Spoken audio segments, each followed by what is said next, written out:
वक्फ bill को लेकर मुसलमानों में तरह तरह के सेंटिमेंट दिख रहे हैं। एक तरफ आम मुसलमान है जो वक्फ बिल आने से खुश है, कुछ लोग मिठाई भी बांट रहे हैं, शुक्रिया मोदी भाईजान के नारे लग रहे हैं। दूसरी तरफ मौलाना हैं, ओवैसी हैं, इमरान मसूद जैसे नेता हैं जो मुसलमानों को भड़काने में लगे हुए हैं। वक्फ बिल से गरीब मुसलमानों को कितना फायदा होगा यह समझाने की बजाय मुसलमानों को भड़काया जा रहा है। जो मुसलमान वक्फ बिल का समर्थन कर रहे हैं, खुशी जता रहे हैं, मोदी मोदी के नारे लगा रहे हैं, उन मुसलमानों को भी ये लोग दलाल बोल रहे हैं। गजब ही है बॉस। जो मुसलमान इन मौलानाओं और ओवैसी जैसे नेताओं की बात न माने वो इनके लिए दलाल हो जाता है। ये लोग कभी शाहीन बाग बना देने की धमकी देते हैं, कभी करबला की याद दिलाते हैं। हर संभव कोशिश हो रही है कि किसी भी तरह मुसलमानों को भड़का के सड़क पर उतार दिया जाए, जिससे पीएम मोदी को घेरने का मौका मिल सके। कल शुक्रवार यानी जुमा भी है, जब हजारों लाखों मुसलमान जुमे की नमाज के लिए मस्जिदों में जाते हैं। इसके लिए क्या तैयारी हो रही है, ग्राउंड रिपोर्ट क्या बता रही है, शाहीन बाग बनाने की कितनी तैयारी पूरी हुई है, यह सब आज आपको दिखाने जा रहा हूं। लेकिन पहले भड़काऊ बयानों का एक ट्रेलर देखिए।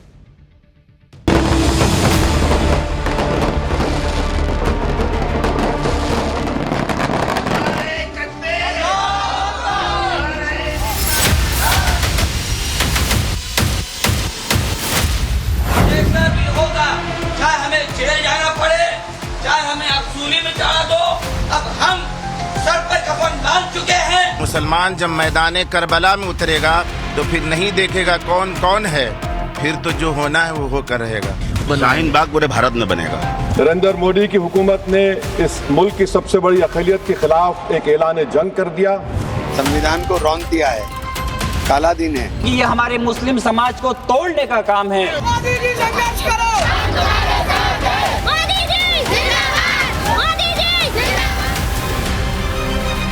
कातिल भी तुम ही हो और जज भी तुम ही हो। अफ्रीका के जंगल में भी ऐसा कानून नहीं है जो आपने यहाँ बना दिया।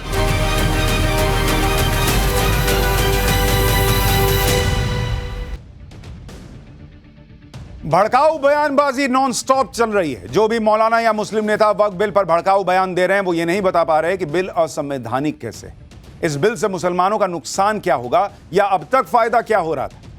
जैसे सीए एनआरसी को लेकर हवा खड़ा किया गया था, वैसे ही वक्फ बिल को लेकर किया जा रहा है। इसमें क्या शिया क्या सुन्नी, सारे मौलाना एक सुर में वक्फ बिल को नहीं मानने की बात कर रहे हैं। प्रोटेस्ट की धमकी चल रही है, देश में शाहीन बाग बना देंगे कहा जा रहा है। शिया मौलाना कल्बे जवाद ने तो यहां तक कह दिया कि वक्फ बिल जैसा कानून तो अफ्रीका के जंगलों में भी नहीं है। एक बार कल्बे जवाद को सुनिए, फिर जामा मस्जिद के आसपास के मुसलमान क्या कह रहे हैं, ग्राउंड पे क्या तैयारी चल रही है वो दिखाता हूं। कातिल भी तुम ही हो और जज भी तुम ही हो। गवर्नमेंट क्लेम करेगी और गवर्नमेंट अफसर फैसला देगा। अफ्रीका के जंगल में भी ऐसा कानून नहीं है जो आपने यहाँ बना दिया। झूठ है, टोटल झूठ। हमारे मोदी जी अफसोस की बात है, या तो उनको उनके जो एडवाइजर उन्होंने गलत बताया या उन्होंने जानबूझ के बोला, जबकि पूरा अभी चले जाइए, अभी हमने नोट किया है, ये विकिपीडिया से लिया गया है और एआई में भी है। आयतुल्लाह खमैनी जी ने ईरान के इनकलाब लेकर आए, सबसे बड़े आलिम थे वो, उनका फतवा इस पे पूरे हवालों के साथ। सबसे ज्यादा दलितों को खतरा है, क्योंकि सबसे अब इसके बाद जो हमला होगा वो दलितों पर हमला होगा। ये लोग भ्रम फैला रहे हैं। इस बिल में यह भी है कि आदिवासियों की जमीन पर आप इस तरह से उंगली रखकर वक्फ का नहीं कर सकते, किसी भी जमीन पर इस तरह से वक्फ का नहीं कर सकते।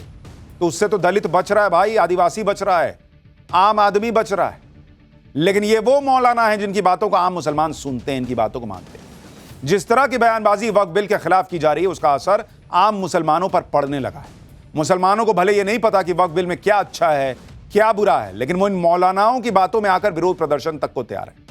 मुगलों का गुणगान चल रहा है, कह रहे हैं कि देश में मुगल जो बनाकर चले गए वो किसी के बाप में दम नहीं है कि बना सके। सुनिए एक बार जरा। वक्त संशोधन कानून जो है, हाँ, ये देश में आ जाएगा तो फिर क्या होगा? हंगामा होगा, बिल्कुल होंगी, पूरी पब्लिक उतरेगी। क्या इस बात की तैयारी है? तैयारी फुल है। वक्त संशोधन कानून है, ये आ जाएगा तो क्या होगा देश में? सत्यानाश होगा देश का। इसी मतलब एक देश एक कानून आना चाहिए। जो चीज मुगलों ने बना दी, इनका बाप भी नहीं बना सकता। वो तो आ गए थे जबरदस्ती आ गए थे, उनसे हम आ गए थे, नहीं आए थे। शाहीन बाग हो जाएगा, खून खराबा हो जाएगा। नहीं, ऐसा तो है, प्रदर्शन तो करना पड़ेगा, एक्शन तो लेना पड़ेगा। देखिए बात सिर्फ अकेले दिल्ली भर की नहीं है, कोलकाता से लेकर अहमदाबाद तक ऐसे ही वक्फ बिल के प्रोटेस्ट में कुछ लोग भड़काऊ बातें कर रहे हैं। लोग खुलकर पूरे देश में शाहीन बाग बना देने की धमकी दे रहे हैं। कह रहे हैं कि सरकार को वक्फ बिल वापस लेना ही होगा, नहीं तो ठीक नहीं होगा। सुनिए कोलकाता और अहमदाबाद के मुसलमानों। जब मुसलमान अपने ईमान पर आ जाए तो फिर वो देखता नहीं है सामने कौन है। जब तक बर्दाश्त करता है तब तक करता है, लेकिन बर्दाश्त से जब बाहर हो जाता है तो मुसलमान जब मैदान करबला में उतरेगा तो फिर नहीं देखेगा कौन कौन है, फिर तो जो होना है वो होकर रहेगा। बिल पास हो गई तो इस पे सारे हिंदुस्तान का मुसलमान एक बार लब्बैक कह करके सड़कों पे उतरेंगे। कान खोल के सुन ले कि ये विरोध शुरू हो चुका है, सड़कों से लेकर संसद तक चलने वाला है, तो ये बिल वापस ले उसमें ही बेहतरी है। शाहीन बाग पूरे भारत में बनेगा। अगर ये कानून पास हो गया तो एसडीपीआई पूरे भारत में शाहीन बाग बनाएगी। सीए एनआरसी के खिलाफ दिल्ली के शाहीन बाग में प्रोटेस्ट हुआ था। उसी शाहीन बाग को अब मॉडल की तरह पेश किया जा रहा है। शाहीन बाग के नाम पर धमकियां दी जा रही। शाहीन बाग के लोग भी ये मान रहे हैं कि वक्फ बिल अगर पास हो गया तो विरोध तो होगा। यहां के लोगों का कहना है कि वक्फ के साथ छेड़छाड़, सरकार को छेड़खानी नहीं करने दिया जाएगा। जो मुसलमानों का है उसमें किसी और का दखल मंजूर नहीं करेंगे। शाहीन बाग से जरा ग्राउंड रिपोर्ट देखिए। सुनेगा कोई नहीं सुनेगा, जब ये सारा मामला सही हो जाएगा तो कोई नहीं सुनेगा। इनमें से कोई नहीं सुनेगा, ये सब लिखा खत्म हो जाएगा। गलत है, सही नहीं है। गलत क्यों है? क्या लग रहा है आपको, क्या गलत है इसमें? गलत तो है, पहले जो बात वो बोल गए हैं, पहले के लोग सब दिए हैं और किए हैं, जो कि जिम्मेदारी के टाइम था। गलती वो लोग ये किया कि कागज नहीं बनाया। तो कागज के नहीं बनाया, इसके आधार पर सरकार जो भी कर सकती है। जब एक मुसलमान ने मुसलमान को दे दिया अल्लाह के नाम पर, उसके अंदर तो दूसरे का तो कोई हिसाब ही नहीं होना चाहिए। ऐसा ये मान लीजिए पारित होता है तो इसका विरोध कहीं ना कहीं देखने को मिलेगा। जाहिर सी बात है, मिलेगा बिल्कुल। वो तो होगा फिर। जो प्रॉपर्टी आपकी है उसके लिए आप तो लड़ेंगे, या आपके भाई ने कोई प्रॉपर्टी आपको दी वो आपकी तो हुई, अब वो दूसरा कैसे ले लेगा? एक बात हर मुसलमान को समझनी चाहिए। कह रहे हैं आपके भाई ने आपको प्रॉपर्टी दे दी, वो आपकी तो होगी, किसी और की किसी हो जाए। अरे भाई को देगा प्रॉपर्टी तो कागज तो बनाएगा, कागज तो दिखाएगा कि किसी भी पड़ोसी का घर उठा के कह देगा कि ये मैंने अपने भाई को दे दी और भाई की हो जाएगी। जिसके कागज हैं उसको कौन ले रहा है भाई? आपके पास कागज है, आप वक्फ कीजिए, लेकिन जहां मन वहां उंगली रख दीजिए हमने वक्फ कर दिया। ये कैसे चलेगा भाई? कल को कोई आपका घर ले लेगा बिना कागज के, चल जाएगा आपको? आप दिखाएंगे ना कागज कि भाई मेरे पास कागज है, या सामने वाले से पूछेंगे तुम्हारा कागज कहां है, दिखाओ। अपना दुकान, अपना घर दे देंगे बिना कागज के किसी को। जुमे से ठीक पहले इस तरह की भड़काऊ बयानबाजी से सरकार भी एक्टिव होगी। जिस शाहीन बाग के नाम पर धमकाया जा रहा है वहां सुरक्षा कड़ी कर दी गई है। शाहीन बाग में पुलिस ने फ्लैग मार्च किया। पुलिस और प्रशासन पूरी तरह से मुस्तैद दिख रहा है जिससे कोई हंगामा ना हो सके। यूपी में कई जगहों पर सुरक्षा कड़ी कर दी गई है। जितने संवेदनशील इलाके हैं वहां पुलिस ने फ्लैग मार्च किया। वक्फ बिल के विरोध के दौरान कोई हंगामा न हो, इसका ध्यान रखा जा रहा है। जुमे की नमाज शांति से पढ़ ली जाए, इसके लिए पुलिस और प्रशासन ने तैयारी की है। जुमे की नमाज को देखते हुए लखनऊ में भी हाई अलर्ट जारी कर दिया गया।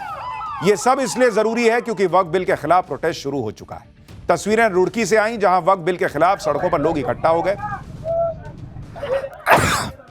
माफ कीजिएगा, इन लोगों के हाथ में उत्तराखंड वक्फ बोर्ड के चेयरमैन का पुतला था। ये लोग पुतला जलाकर प्रोटेस्ट करने वाले थे, लेकिन पुलिस ने मौके पर पहुंचकर इन लोगों के हाथ से पुतला छीन लिया और लोगों को वापस भेज दिया। एक तरफ वक्फ बिल के खिलाफ मौलानाओं के उकसावे वाले बयान आ रहे हैं, तो दूसरी तरफ हजारों लाखों ऐसे मुसलमान हैं जो वक्फ बिल पर खुल के अपनी खुशी जता रहे हैं। जोधपुर में मुसलमानों ने पीएम मोदी की तस्वीर के साथ वक्फ बिल पर अपनी खुशी जताई। इन लोगों ने पीएम मोदी को धन्यवाद दिया।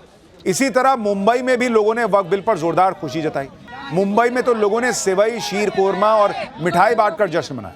लोगों के हाथों में पोस्टर थे जिस पर लिखा था शुक्रिया मोदी भाईजान। यहां लोगों ने खुशी में पटाखे फोड़े, लेकिन ऐसे लोगों को यही मौलाना, मौलवी, इनके लोग जो हैं कह रहे हैं कि ये लोग तो दलाल लोग। देखिए एक बार मुंबई से रिपोर्ट देखिए। जश्न का माहौल है मुंबई के साकिरा का इलाके में। तमाम जो मुसलमान है वो शुक्रिया मोदी भाईजान के यहाँ पर तख्तियां लेकर के तो आई हैं, पटाखे भी जोड़ गए हैं। ये लिखा है शुक्रिया मोदी भाईजान। जी मोदी जी भाईजान से हम बहुत खुश हैं। मोहब्बत प्यार कोई बंदा नहीं आया है, बल्कि ये भी नहीं सोच के आया कि वहाँ मिठाई मिलेगा, सुरखुरमा मिलेगा। प्यार मोहब्बत से यहाँ पे आए हैं। राहुल गांधी, अखिलेश, ममता ये तो कहते हैं कि मोदी जी तो मुस्लिम विरोधी है, इसीलिए तो पॉइंट पे आगे 0 पॉइंट पे क्यों है? कुछ लोगों का पेट जो है वो हाजमा बिगड़ गया है इससे। खिलाएंगे सर, हाजमा खत्म होने के बाद ये भी खिलाएंगे, इंशाल्लाह उनका भी पेट ठीक हो जाएगा। फिर बिल्कुल भाईजान है ही ना, उन्होंने इतना अच्छा काम किया है, हम लोगों को इतना बड़ी सौगात दी है इसके मौके पे, तो हम लोग खुश है ना। कई सारे लोग उनको गालियां देते हैं, जहरीला साहब, न जाने क्या क्या अनशन कहते हैं। अरे उनकी जन्म कुंडली में विरोध करना भाई, इतना सालों से। मुसलमानों की यही खुशी कुछ लोगों को खटक रही है। इन लोगों से देखा नहीं जा रहा कि मोदी के लाए वक्फ बिल से मुसलमान कैसे खुश हो सकता है भाई। और इसलिए पूरा इकोसिस्टम एक्टिव हो गया, जिसकी पूरी कोशिश है कि वक्फ बिल पर मुसलमानों को भड़का के सड़क पर लाओ, हंगामा करवाओ। यही इकोसिस्टम उन मुसलमानों पर निशाना साध रहा है जो वक्फ बिल का समर्थन कर रहे हैं। वक्फ बिल के समर्थन में जश्न मनाने वाले और मिठाई बांटने वाले मुसलमानों को दलाल कहा जा रहा है। यानी जो इनकी बात न माने, इनके बहकावे में ना आए, वो दलाल है, बीजेपी का एजेंट है। सुनिए समाजवादी पार्टी के अबू आजमी को।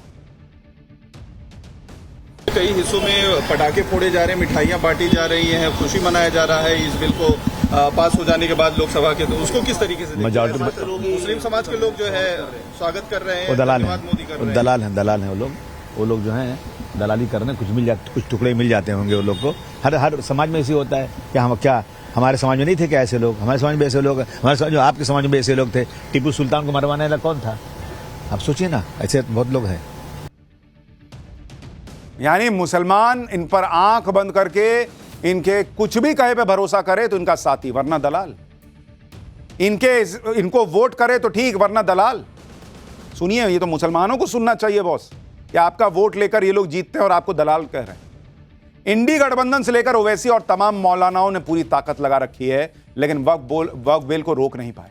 संसद में एजेंडा फेल हो गया तो अब सड़क पर हंगामा करने की कोशिश है, धमकियां दी जा रही हैं, लेकिन अमित शाह और नरेंद्र मोदी भी इस चुनौती के लिए तैयार हैं, ऐसा माना जा रहा है। कल जुमे की नमाज के बाद क्या होगा वो भी आपको दिखाऊंगा।